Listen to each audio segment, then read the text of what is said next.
Okay, this is that 40 horsepower Volkswagen motor I'm working on.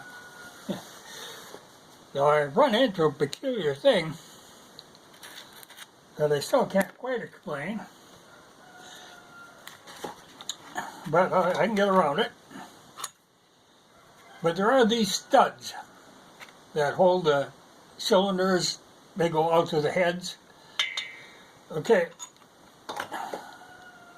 I discovered this motor on one side. The studs are too short.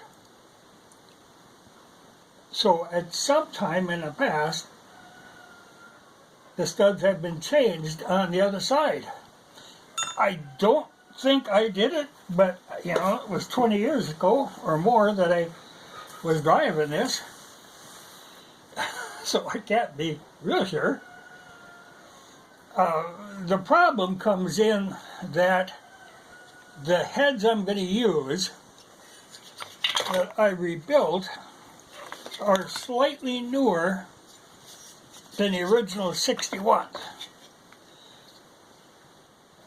And they have a little block here that requires that longer head bolt or case stud. See, the old ones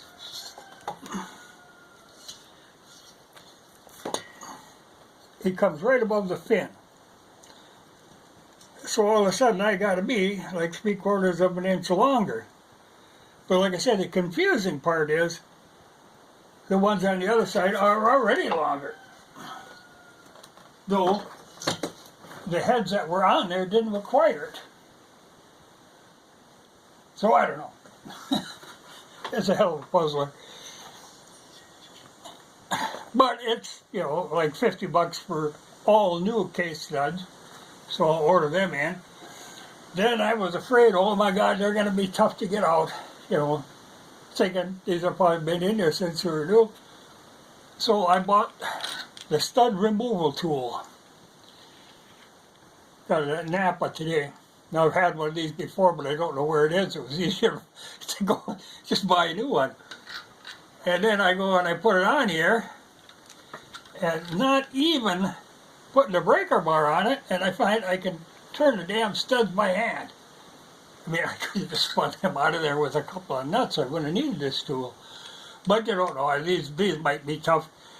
And I needed one of these for pulling studs off some of my 500 cases, you know, for them 500 single Yamahas. These are good to have, though I see this one says made in China. Well, my old one was not made in China. So we'll see. It's hard to get anything that isn't made in China anymore. It's such a rarity. But that's the holdup at the moment. You know, everything else on the head is the same, but like I say, this one is slightly newer, and they must have felt the need to just increase that thickness a little bit to make it seal better. You know, they're kind of funky sealing anyway. You know, this is your head gasket, a copper ring that goes on before you put the cylinder or the head on, and that just squashes down, but you got to make sure you get a good seal there, because if anything leaks by here on these old ones, it goes right into your heating system. You know, because your heating system on these old ones actually is the air that's blowing across the cylinder. So if you have any leaks, it's coming right in. So I got to get that right. But I'll get them ordered. Like I say, it's $50, I think, for all new studs for both sides. Though, like I say, I don't really need them on the other side, but if I can only buy them in a set, so I'll put a whole new set on. It won't hurt any to do it that way. Okay, I think go the other direction here now. This, well, the Afghanistan thing is a mess. It's funny because it's going to get a lot messier. Actually, we're lucky in a way at the moment that the Taliban is tickled with what they got, and they haven't gotten real snotty about it yet. They're delighted, that this was such an easy thing. So, they maybe got a week, maybe before things get real ugly. There's a problem coming up in that, in all this stuff that the Taliban got that was left was some of the biometric readers and records, because again, we have to computerize everything. So the identity of everybody who worked for us or with us in any way is in them records. And they've got the machines. They're hoping at the moment that they don't have the smarts to run the operation. But they can find it. I'm certain Iran could figure this out without a problem. But even Pakistan has the same equipment, and they have the ability to read them. So the identities will get out there if they don't get them out of there quick. But they piss around. They're always amazed, that, this happened so fast. It's just that everything for us happens slow. We have rapid response teams that take forever to get anywhere. Just to get the permission and all to get going takes forever. Just all this bureaucracy you have to go through. The Taliban really doesn't have that. They grab their gun and jump on their scooter and they go tear it. Well, now they don't have to use their scooters anymore. They got all kinds of Humvees, which I thought, okay, we left all that equipment. Though they say a lot of the real heavy equipment and the real heavy weaponry is already en route to Iran. A lot of the aircraft ended up in neighboring countries from the pilots decided, well, get the hell out of here. But they had a whole pile of like brand new Blackhawks and stuff that the Taliban isn't really that interested in, but they can do some good swapping around. They actually prefer the Soviet stuff. The American-made stuff requires too much maintenance. The cost to keep the stuff operating is too high. The Russian stuff, is just rig it up and make it work. And they have experience with that. So they prefer the Russian stuff. But they can easily trade. They can get rid of that, get a good deal on it on the used market. Well, but like I say, a lot of this is brand new. What I thought is funny, even when I look at the service manual for my M37, in there is the complete directions on how to disable it. Exactly where you put the TNT charges, how much you need to completely disable this vehicle. We didn't even do that. Well, they said on some of the stuff, well, they pull the keys out. Yeah, like that's going to stop anybody, And most of the military stuff doesn't have keys. The only keys they could pull out would be all them pickups and stuff that they had. But now they've got like them up-armored Humvees. Now, I remember back when they were actually doing, requesting money from the public to up-armor them, to make it safer than the stock Humvee was. They were going to put in, plates in the doors and on the floors and stuff to keep people from getting blown up in them. But instead of just doing it, the military, they requested that the public kick in to do that, to save the members of the military. So people did. Well, now the Taliban's got them. That's a hell of a way to work. But this sort of thing goes on all the time. Those weapons dealers made a fortune. And even, like I say, as far as keeping the equipment going, you could find, I'm sure, you could find all the parts and even technicians to work on these, those arms dealers don't care. They're delighted if they can be selling to both sides in a conflict. It's ideal for them. So they would have no trouble getting them worked on. It's just that they're finicky. They prefer the Russian stuff, not as finicky. And like I say, they're used to that. But they're very proud of their new stuff. They've got the lasers equipment now. When they had very little before. But it's funny, like we keep saying, the Taliban. Well, and I was here and they were talking, they were referring to themselves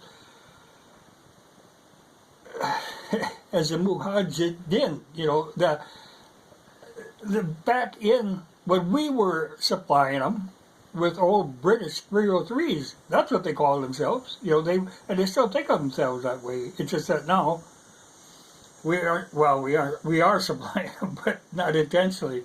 But back then we were going to great lengths to smuggle, through third parties and stuff. We had to supply them with old British 303s that couldn't be traced back to us. We were, so that they could use them on the Russians. We were great at doing that kind of thing.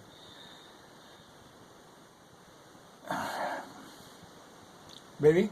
Well, they got to be worn up by now. Maybe, I don't own a 303. Well, maybe they'll come on the market again. They don't need them anymore. They got all the new stuff. Funny too about this vaccine stuff.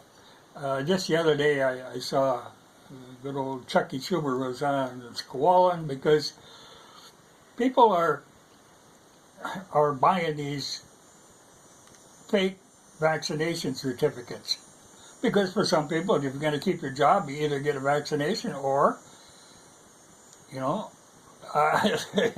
end up with a fake one. Works just as well. There was a pharmacist out east, I can't remember, it might have been like New Jersey or something, got caught selling. I mean, these were not fakes. There's a lot of Chinese ones coming in. They're all over the place that are fake. These were actual ones, the real ones that had been given out to the pharmacy, but you were supposed to get the shot, and then but he had a bunch left over, so he sold them. And I think he was charging like $10, which is a reasonable price when somebody is facing losing their job, if they morally don't want to get this shot. So they caught him.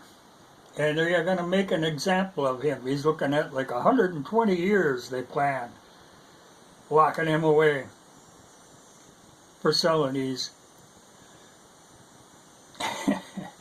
But there's, like I say, there's all kind of fakes already. That's been going on for a long time now. And there will be more all the time because to many people, it's the only option, ethically, it's the only option. But he was selling, I was thinking, oh man, he must have been selling for like $100. Nope, $10. So he was being pretty reasonable on it. But I thought it was so funny because Schumer was just shook, gonna get the FBI, everybody, the Justice Department was gonna jump all over this because of these fake vaccine certificates. Well, when we were getting fake Chinese ballots were coming in, which they caught a bunch of them, the FBI did coming in, we know a lot of them didn't get caught. That was nothing to worry about there. But fraudulent vaccination certificates, oh my God, that doesn't fit with the plan at all. That they have to look into. But that poor devil, they're going to make an example of him. But he was careless, and he was selling them on Facebook or some damn thing, So it wasn't that hard to track him down. But there are other ones. I mean, it's not uncommon now, and there'll be more of that happening. Well, it's funny. I'm kind of getting into the habit of doing that. I got to be careful so I don't do it again today. I do videos, like I say, almost every day, sometimes twice a day. Sometimes most of the time, I don't upload them. And that's been the case here. I have done, like I say, at least a video every day, sometimes two. And then in the end, I just say, oh hell, I'll just delete them. The good thing I find that now, finally,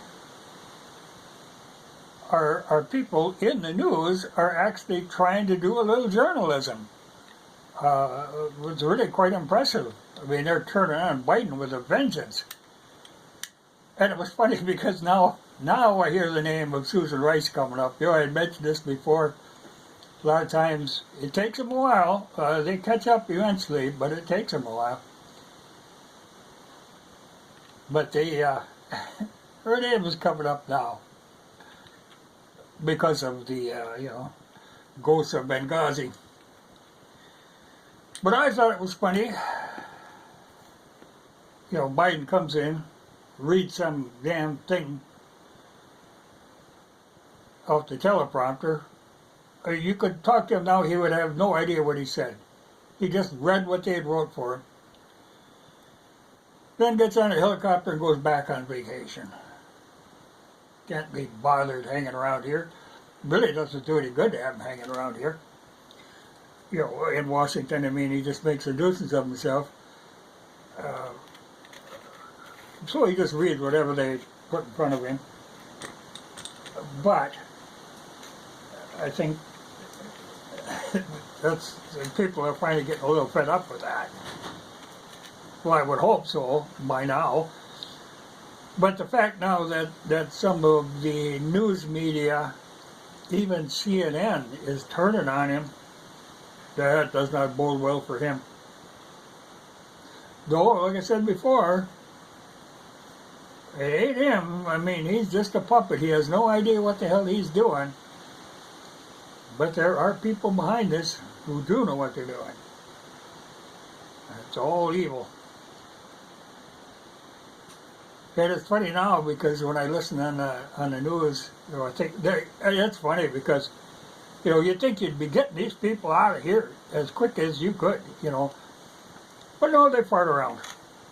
They bring them in, bring in more troops. I think the Germans? I think it was the Germans. They landed finally after they got up clearance on the runway. They dropped off some people, picked up 7 people, and went home with 7 people. Now, that one transport that you see the pictures of, where somebody was hanging on and fell off and all that, that wasn't intentional. They weren't putting them in there on purpose. They were intending to leave empty. That was just a transport. That wasn't, they were trying to bring people out on like airliners.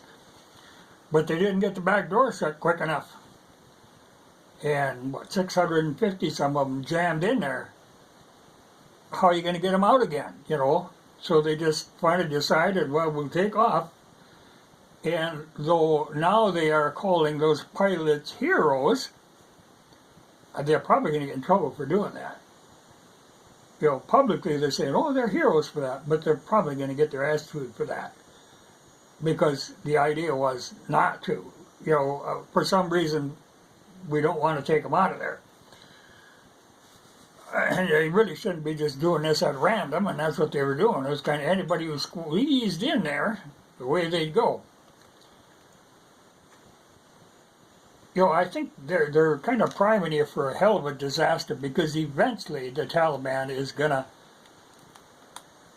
because we keep saying, yeah, we have control of the airport. We don't. I mean, the Taliban is permitting us to use the airport at the moment. But anytime they get bored with this, they can shut this whole operation down. But for the moment, they were, they're just tickled with what they got. They got all these new toys. A bunch of them were running around, running bumper cars. It's funny to see them cats in the bumper cars with their rifles, but having a good time. They're just having a good time. But eventually they're going to get bored, and they are going to clean that operation up. They got to step that up, but they keep just dragging ass on this. I don't know what the reasoning behind that is. I keep thinking now would be a really good time for like Harris. She likes to travel. Oh, I've never been to Europe. Well, they finally sent her, to Vietnam or something? My God, I think send her here. The planes are coming in empty. Unfortunately, a lot of them are leaving empty too, but as long as you're running an empty plane in there, Harris can go on a little inspection tour. And I think AOC and that whole squad, load them up too, send them out there. They can straighten that whole situation out. They can flop their guns at them for a while and see what happens. I'd like to see that. I don't think we'd have to bother bringing them back. But it would be very entertaining. They think this is damn important. Go over there, straighten that bunch out. See how that goes. The one good thing that I see in this, here are a bunch of goat herders in sandals with old Russian equipment, wearing their pajamas, were able to take their country back from a foreign power that was occupying it. It gives me a little hope that maybe someday normal people here will be able to take their country back from this occupation of the socialists we've got going on, the National Socialists. Maybe we can get it back. Can be done. Didn't seem to think too much there. I think they took down that, stupid at the embassy where they got to put up, they did this in Russia too, I think. They love to do it everywhere. You have the American flag, but then you got to have the gay rainbow flag. Put that up, and the Black Lives Matter flag, and I'm sure them people are looking at that thinking, what the hell is that? I think they took them down in a hurry. But I think get that squad over there. Yap at them for a while. That'll straighten everything right out.